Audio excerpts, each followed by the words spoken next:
Bueno, primero muchísimas gracias por este recibimiento. Ajá. Y darle las gracias a ustedes porque siempre me han tratado bien. Yo no me siento así como dicen que soy tanto. No me siento así. Más bien a veces me da miedo. Pero bueno, vamos a... Una cosa importante, vamos a hablar de una enfermedad. No podemos tratar una enfermedad si no la conocemos. No la vamos a diagnosticar nunca. Y eso lo vamos a ver ahora, a medida que vayamos pasando esta conferencia. Entonces, no podemos diagnosticar lo que no hemos aprendido, pues. Y eso lo vamos a ir viendo. Entonces, la deficiencia de glucocorticoides, yo la puse en insuficiencia adrenal primaria, en la cual la suprarrenal está dañada y la hipófisis está mandando ACTH para ver si funciona. Entonces, en la insuficiencia suprarrenal primaria se caracteriza porque el ACTH está alto. En la insuficiencia suprarrenal secundaria, las suprarrenales están bien, pero hay un daño a nivel de hipófisis o hipotálamo y entonces el ACTH está bajo. Y aquí estoy poniendo una tercera clasificación que es muy interesante, que es el hipoadrenalismo común en la enfermedad clínica.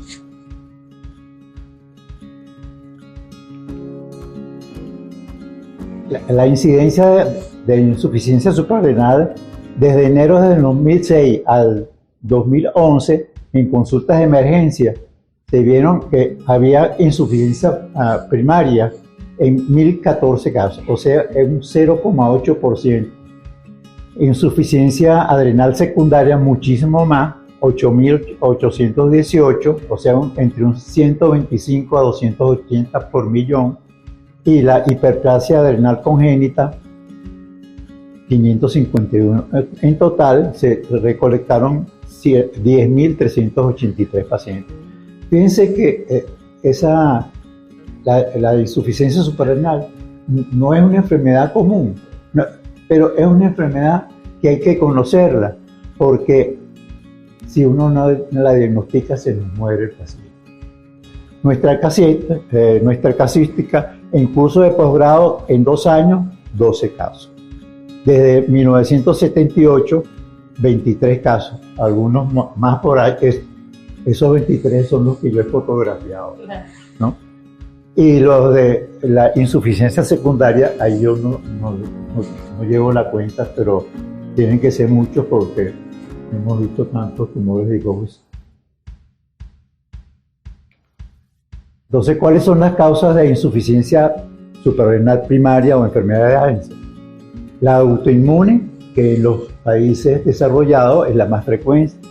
Hay una causa esporádica, como es en el síndrome poliendocrino autoinmune 1, en que hay enfermedad de Addison, candidiasis mucocutánea, alopecia, fallo gonadal primaria, hipoparathyroidismo y la poliendocrina autoinmune 2, que es enfermedad de Addison y hipotiroidismo primario.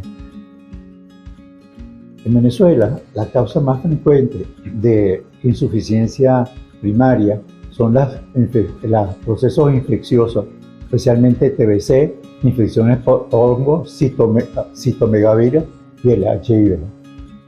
Tenemos metástasis tumoral de pulmón y mama. Recuerdo un caso que compartí contigo, que era una insuficiencia suprarrenal por un tumor maligno de pulmón. Las metástasis de pulmón y de mama, infiltraciones amiloideas, hemocromatosis, hemorragias intraadrenales por anticoagulantes, la necrosis por meningococo, la adenoleucodistrofia, la hipoplasia adrenal congénita, que son más raras por mutaciones del DAX y SF1, los síndromes de resistencia a ACTH por mutaciones genéticas, esas son mucho más raras. Y la hiperplasia adrenal congénita, aquí estoy poniendo en uno de los artículos que revisé que la mordedura de serpiente puede ocasionar un aviso. Y por supuesto la adrenalectomía bilateral. En nuestro caso, hicimos muchas adrenalectomías bilaterales y tenemos pues pacientes con enfermedad de Addison. En el caso de la secundaria hay causas que son genéticas como la deficiencia aislada de ACTH, las mutaciones de la pro-opiomelanocortina asociadas con deficiencia pituitaria, otras mutaciones, las congénitas por la displasia septo-óptica, los quistes de la bolsa de Rathke y los tumores, los craneofaringiomas. En más del 90% de los casos hay insuficiencia suprarrenal. Los adenomas hipofisarios no funcionantes, el 50% en el preoperatorio y cuando los operan aumentan hasta un 75%.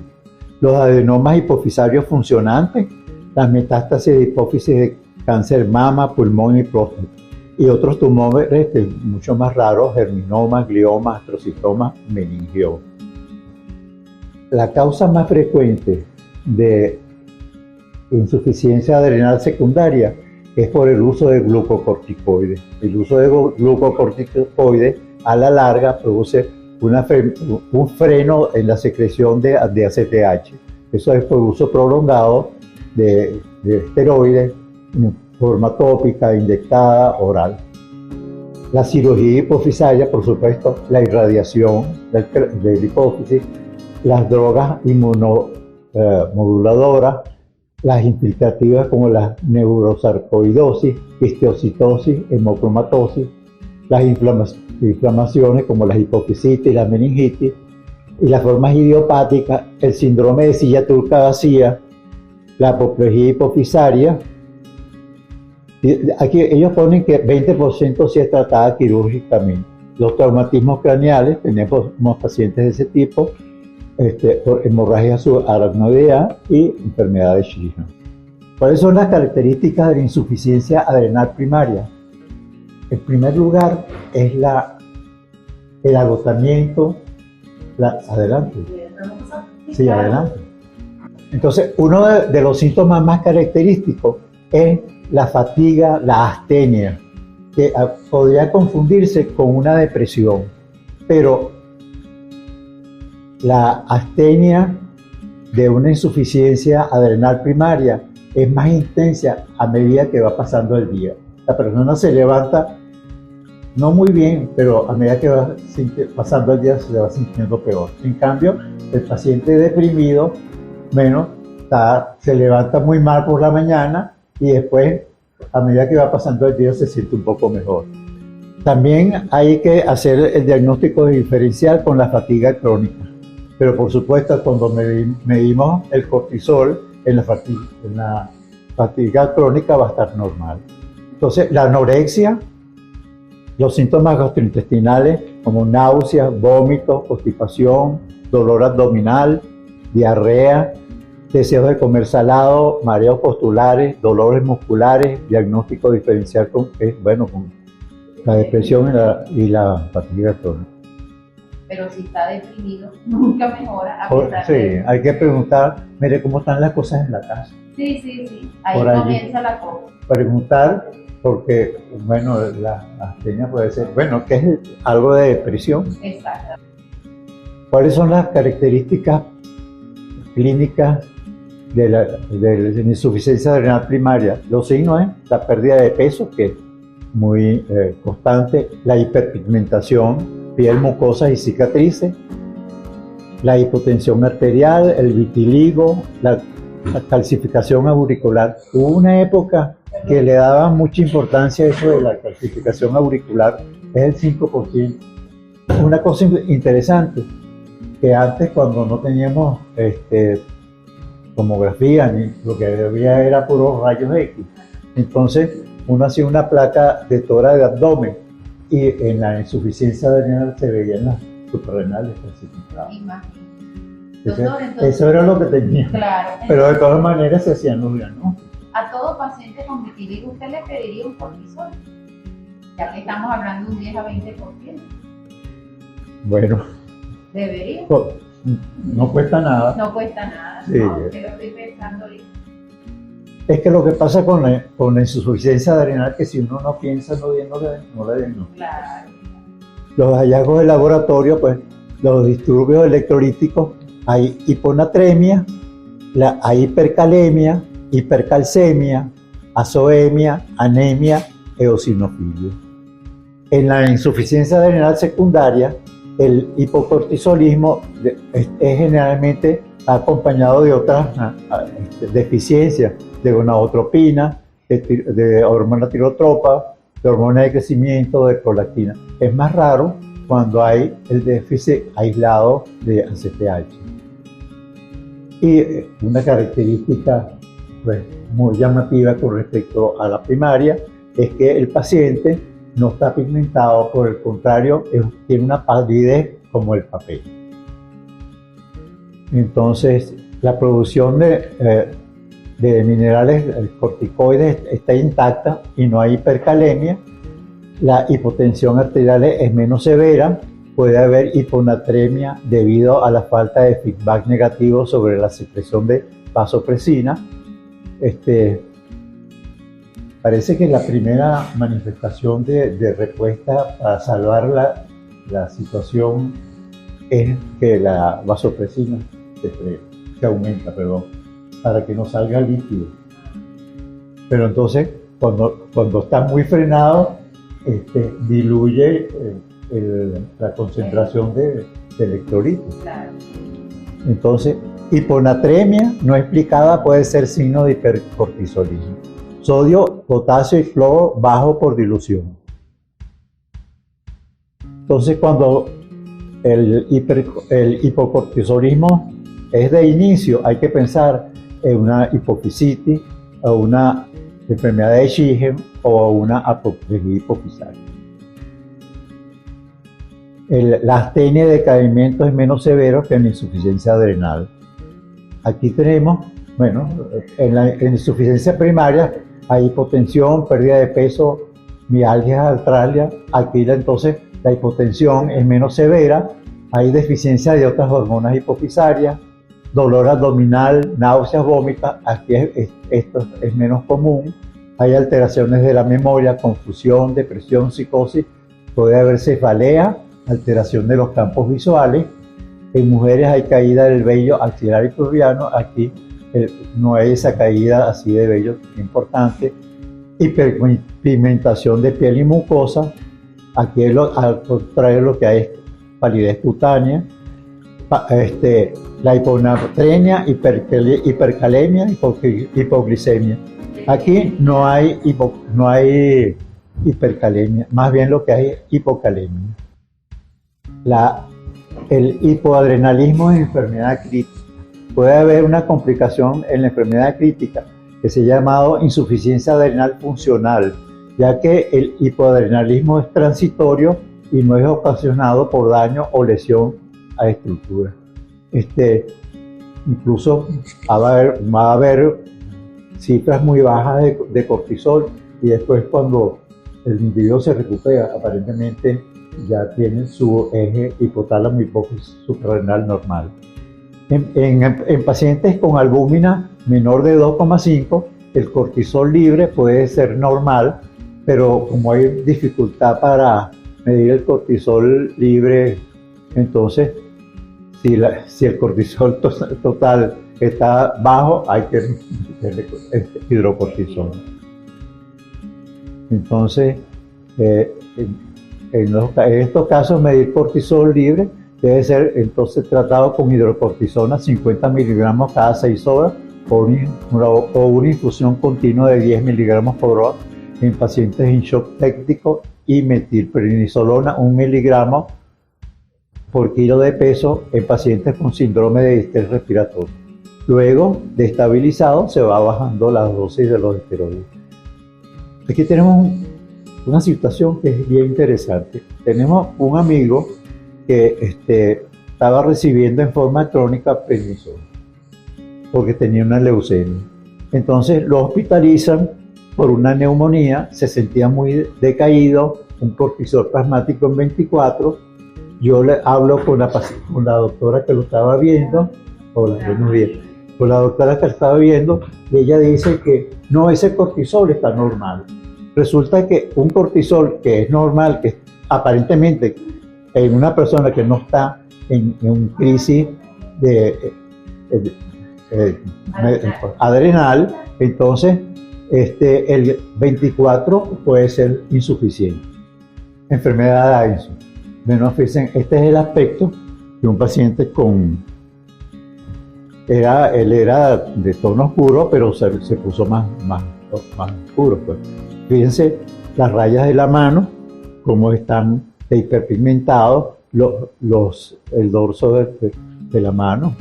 Aquí fíjense cómo se ve el contorno del corazón.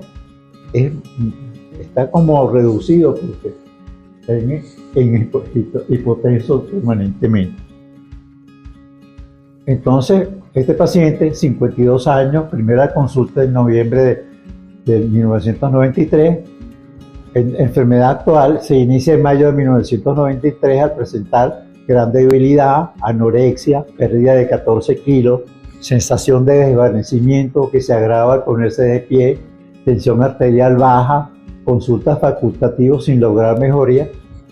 ¿Por qué no hizo el diagnóstico, que era una cosa tan evidente? Porque no conocía la enfermedad, no la conocía. Paralelamente nota oscurecimiento de la piel, desde hace una semana vómitos y diarrea con agravamiento del estado general.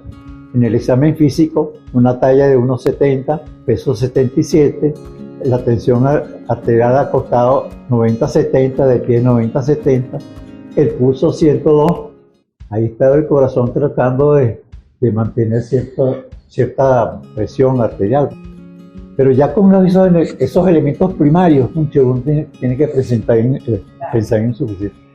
Entonces, fíjense cómo tenían los electrolitos. El sodio en 128, el potasio en 7.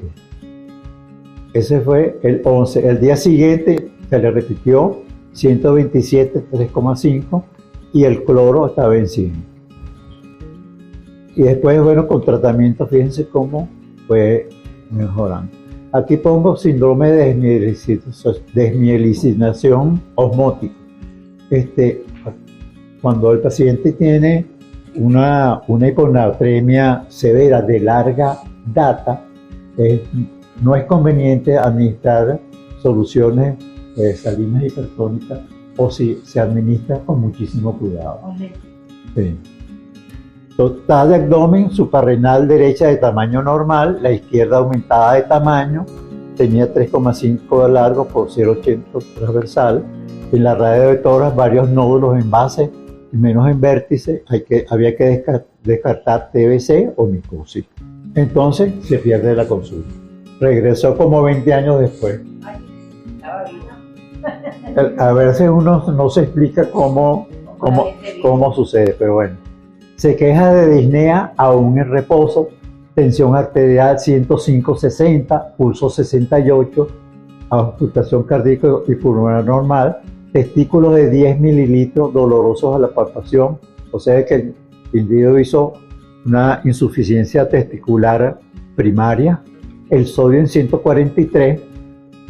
Fíjense, a pesar de que estaba tan mal, fíjense que el sodio estaba normal y el potasio estaba normal. Entonces, de entrada, si el paciente no está tan descompensado, los electrolitos no nos sirven para diagnóstico. Nos sirve para diagnóstico la determinación de cortisol. La testosterona estaba baja, la testosterona libre también, entonces los diagnósticos eran enfermedad de Addison, enfermedad de Hansen en tratamiento, hipogonadismo primario y dislipidemia.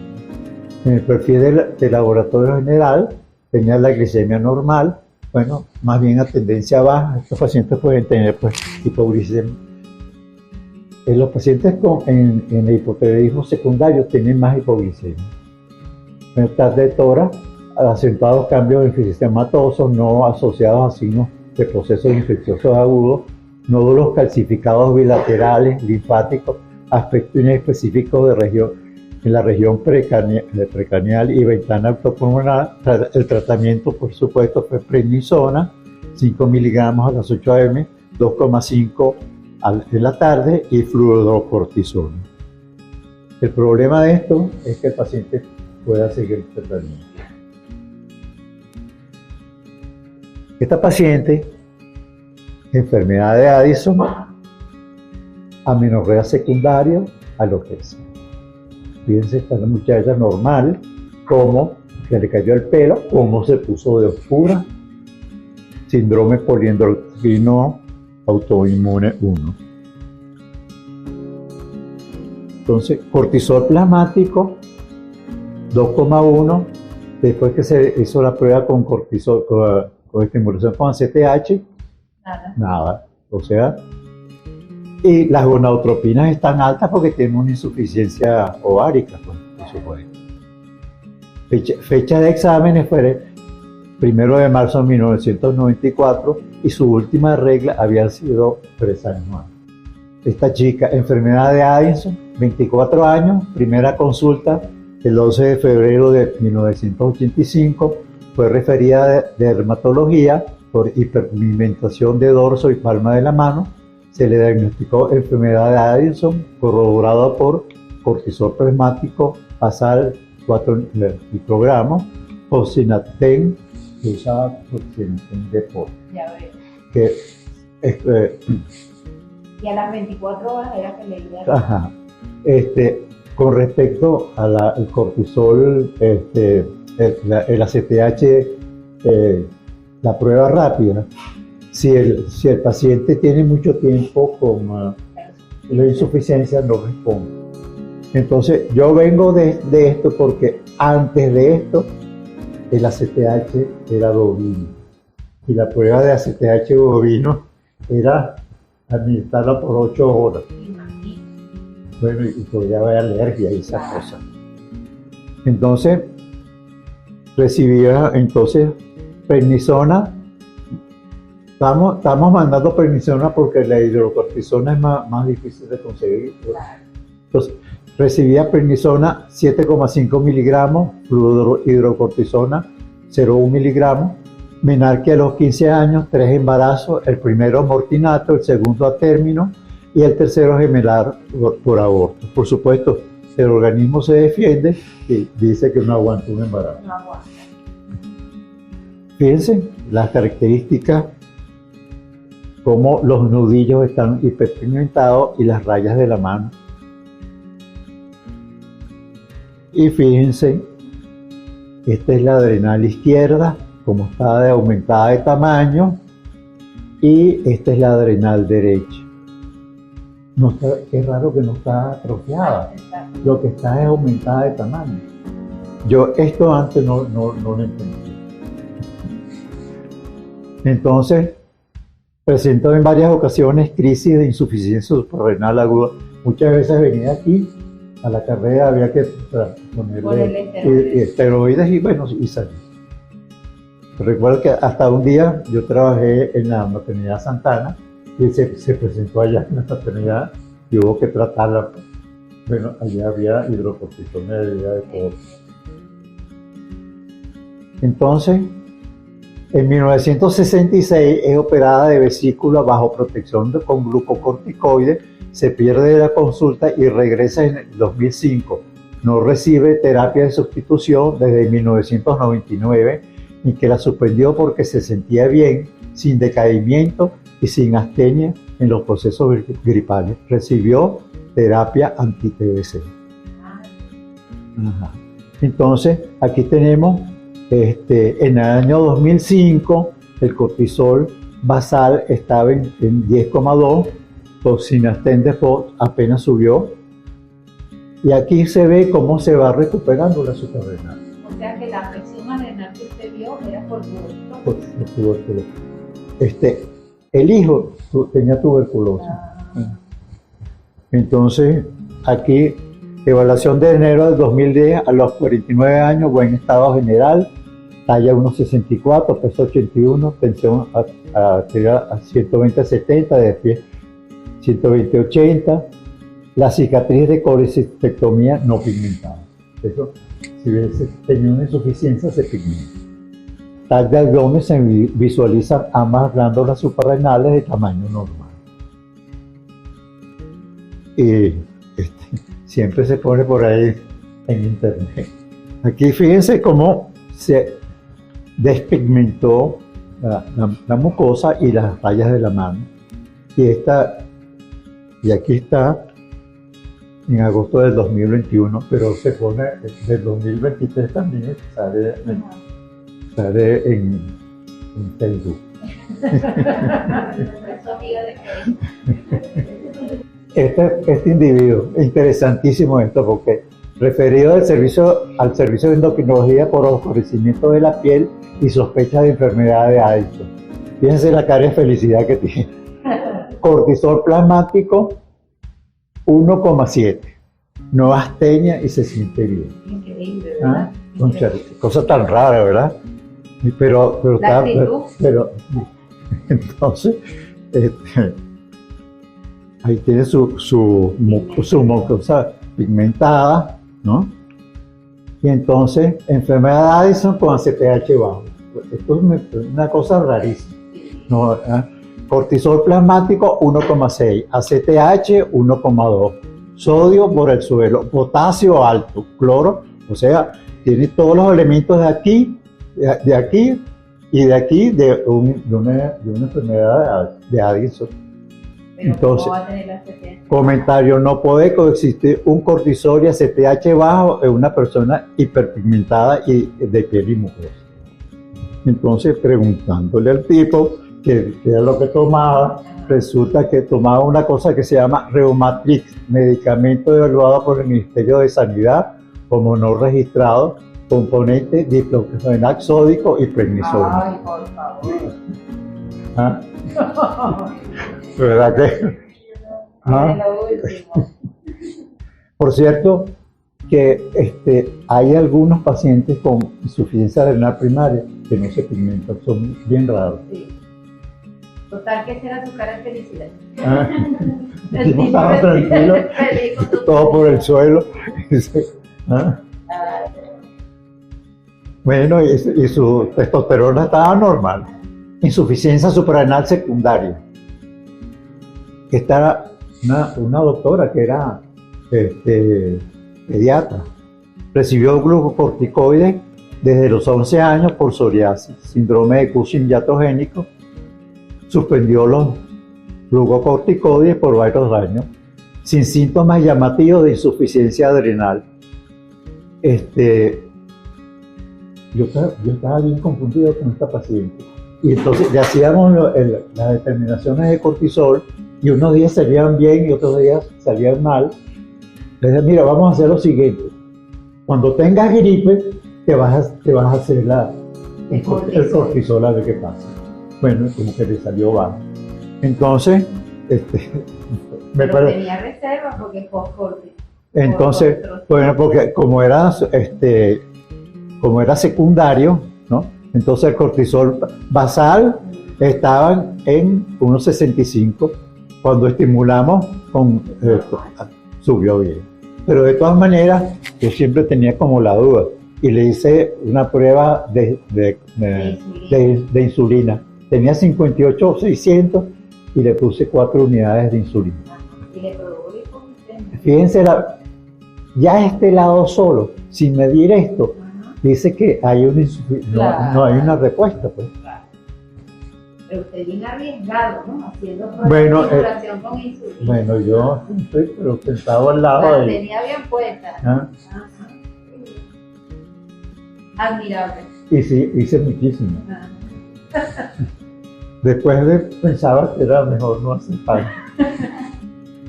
Entonces, después de haber suspendido esteroides por años, perdió mucho peso, presentaba un abdomen caído en alforja, deseaba volver a tener abdomen en apariencia normal. Fue preparada con hidrocortisona, 50 miligramos intramuscular, la noche antes de la operación y 50 miligramos en solución durante la operación. Pero estábamos presentes en la operación y la paciente tuvo una caída brusca de la tensión. Entonces, esta paciente a mí me enseñó mucho que yo tenía que ser más agresivo con la dosis de cortisol y que comenzar en una operación de este tipo, comenzar antes de la anestesia a pasarle solución glucofisiológico con 100 miligramos de hidrocortisona.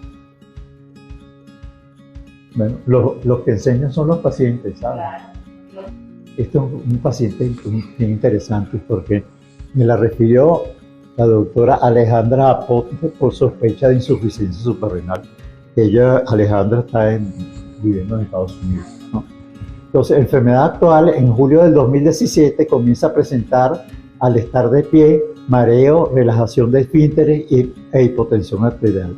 Realizan evaluación cardiovascular, resonancia magnética de cráneo y concluyen síndrome vasovagal con tendencia a la hipotensión. Indican añadir sal a las comidas y buena hidratación. Le diagnostican neumonitis intersticial, estuvo 10 días hospitalizado con antibióticos. En septiembre, dificultad para la deglución deglución de sólidos por manometría, contracción de esfínteres esofágicos. Le realiza miotomía. En 3 meses perdió 12 kilos, pesaba 52 kilos. Ha continuado perdiendo peso, inapetencia, debilidad, cansancio y diarrea frecuente. Tensión arterial 70-30.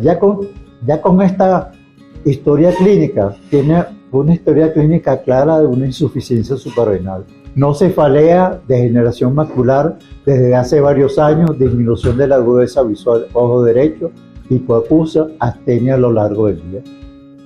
Entonces yo pongo aquí, el que no conoce la patología no puede diagnosticar una enfermedad evidente. En cambio, Alejandra, que si estaba pila, ¿no?, hizo inmediatamente el diagnóstico y me mandó el paciente. El examen físico, había perdido todavía más kilos, pesaba 46 kilos, talla 1,61, la tensión 153/73, pulso 70, regulares condiciones generales, piel blanca como papel, testículos de tamaño normal. Estos exámenes los tenía antes de que yo la viera, tenía sodio en 109, potasio en 3,8, cloro en 76. Aquí está en otra determinación, sodio en 130, potasio en 4,3, cortisol 1,4, ACTH en 18, prolactina normal. Le colocaron 100 miligramos de hidrocortisona al 0,9, se la pasaron y lo mandaron para su casa. TSH normal, T4 libre normal, y testosterona estaba en 1286. Yo lo primero que le pregunté que si se inyectaba, me dijo. Entonces me dijo que él no se inyectaba nada, ¿no? Resonancia magnética de cráneo. Creí ver un pequeño arácnido-ocele. Se pide resonancia magnética de silla turca con contraste. El mismo día de la primera consulta, pues le indiqué 15 miligramos de prednisona por 3 días, luego 5 miligramos a 5 a la mañana y 2,5 a las 4 p.m. Se siente mejor, fíjense, en tan poco tiempo aumentó 2,5 kilos, la tensión estaba todavía baja. En 1 de enero del 2019 había ya aumentado 8 kilos. A las 2 horas de haber comido presentó sudoración, mareo, no temblor ni hambre, tenía tensión 90-50, le indiqué prednisona y yo le indiqué fluorocortisona.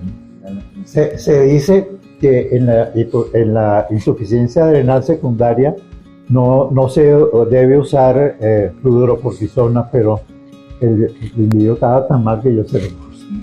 Porque el método es reducir la hidratación, porque más bien lo que hay es una dilución del sodio. Entonces, esta es la resonancia magnética de ese paciente. Fíjense, aquí aparentemente hay un nódulo. Este es el tallo que está engrosado, que se ve mucho mejor aquí el tallo engrosado y aquí se ve esta tumoración. Entonces, corte coronal, tallo pituitario engrosado, hipófisis, hiperplasiada, sospecha de hipofisitis como causa de insuficiencia suprarrenal secundaria, sin compromiso de las otras hormonas del reúno anterior.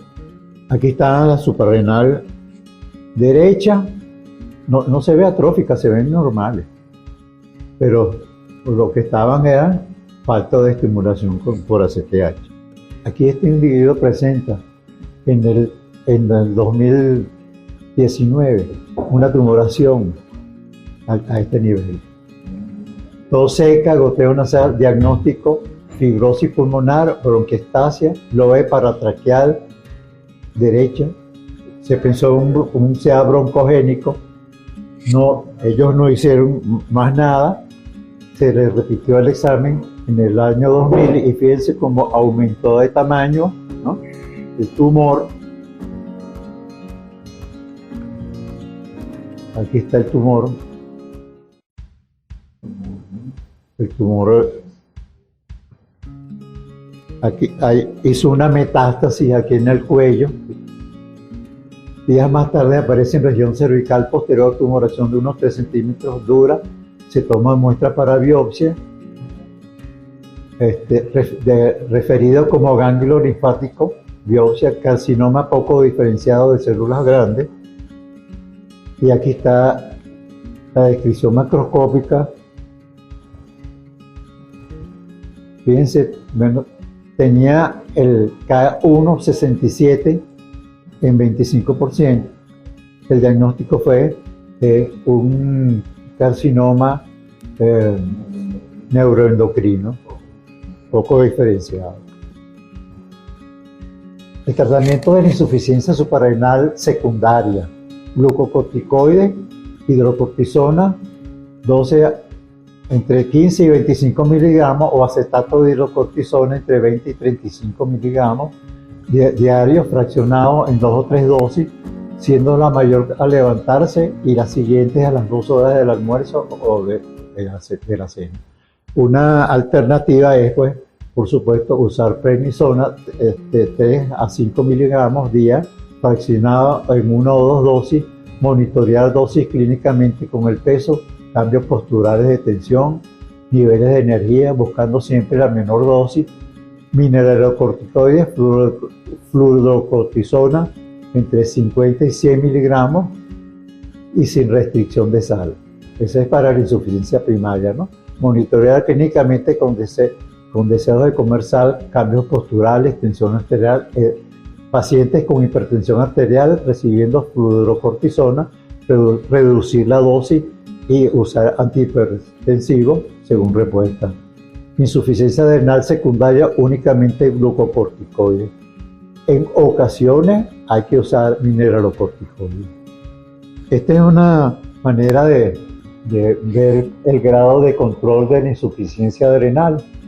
Entonces, si hay reemplazo, hay fatiga, pérdida de energía, pérdida de fuerza muscular, dolor muscular, náuseas, pérdida de peso, hiperpigmentación, glicemia en ayunas menor de 60, síntomas de hipoglicemia, sodio bajo, potasio alto, tensión arterial sentado entre 100 máxima y 60 mínima. Si está hiperreemplazado, hay insomnio, recurrencia de infecciones, dolor lumbar, aumento de apetito, obesidad troncal, aumento de peso, edema periférico, glicemia mayor de 100, sodio alto, potasio bajo, tensión arterial sentado máxima en 140 y mínima en 90, hay osteoporosis. Entonces se hace una suma por cada signo de hiperreemplazo y se resta cada signo de hiperreemplazo. Por encima de 3 hay hiperreemplazo, menos de 3 subreemplazos. Bueno, es una manera clínica de hacer la evaluación. Este es un trabajo que me pareció muy interesante porque pacientes con insuficiencia adrenal secundaria presentaron 28 casos, una insuficiencia adrenal severa.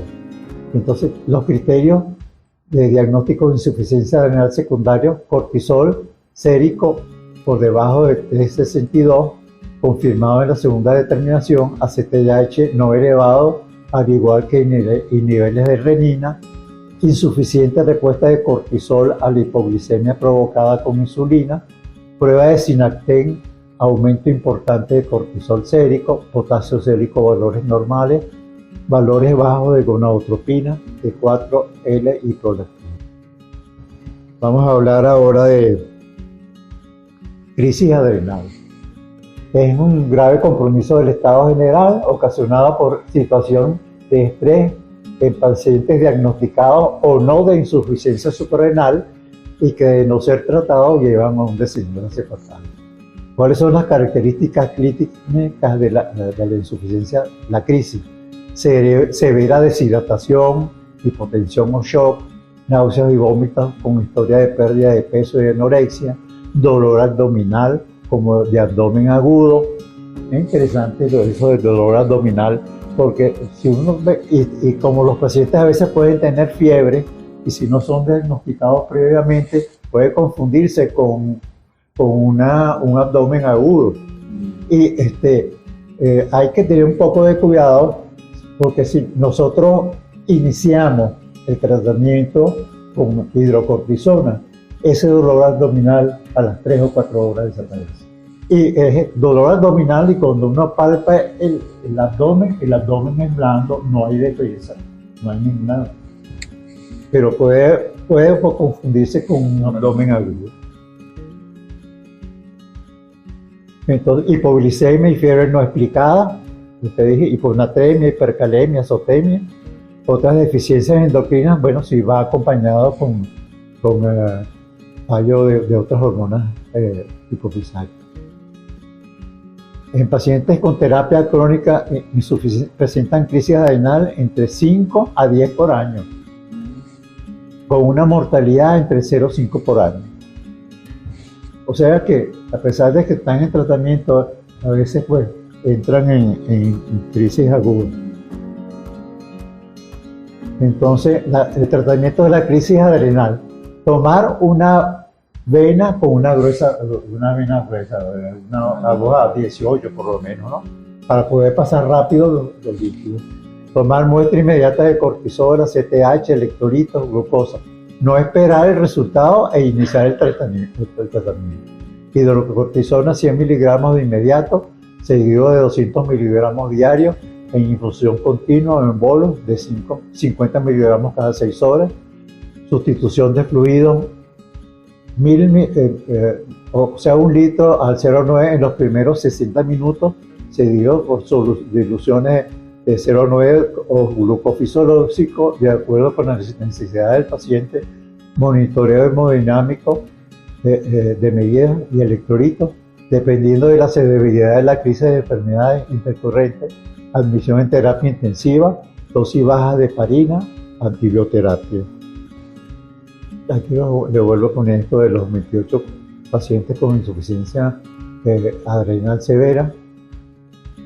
En 139 pacientes con hipopituitarismo, 28 con hiponatremia severa.